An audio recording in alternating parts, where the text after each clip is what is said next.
হিন্দু ধর্মকে সংস্কারের যে প্রয়াস শুরু হয়েছিল বাংলাদেশ থেকে, অবিভক্ত বাংলা থেকে, তার ঢেউ বাংলার বাইরে গিয়ে পড়েছিল। In the light off history, ইতিহাসের আলো ইউটিউব চ্যানেলে সবাইকে শুভেচ্ছা জানিয়ে শুরু করছি বাংলার বাইরে সংস্কার আন্দোলন।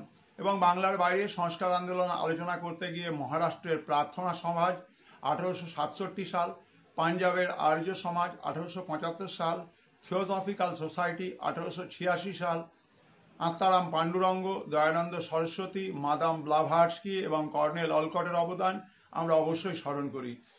দক্ষিণ ভারতে বিধবা বিবাহ সমিতি, দাক্ষিণাত্য শিক্ষা সমিতির অবদান স্মরণ করি। স্বামী দয়ানন্দ শুদ্ধি আন্দোলনের মাধ্যমে ধর্মত্যাগ এবং ভিন্ন ধর্মের মানুষকে হিন্দু ধর্মে আকৃষ্ট করেছিলেন। সত্যাত্ম প্রকাশ বলে একটি গ্রন্থ রচনা করেছিলেন।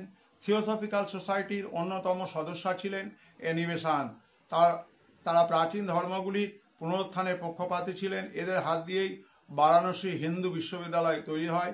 এই সময় ভারতে পারসিকদের মধ্যে ধর্ম এবং সমাজকে সংস্কারের প্রয়াস শুরু হয়।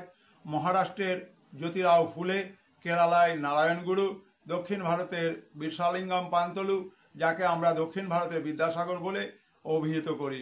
মাদ্রাজে প্রতিষ্ঠিত হয় বেদ সমাজ।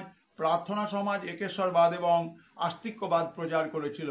অত্যন্ত সংক্ষেপে হিন্দু ধর্মকে জাগরণের জন্য যে প্রয়াস বাংলার বাইরে শুরু হয়েছিল সে বিষয়ে ধারণা দেওয়া হলো। ভিডিও ভালো লাগলে তোমরা in the light off history, ইতিহাসের আলো ইউটিউব চ্যানেলকে সাবস্ক্রাইব করো, শেয়ার করো। কোনো কিছু জিজ্ঞাসা থাকলে কমেন্ট বক্সে কমেন্ট করো। সবাই ভালো থেকো।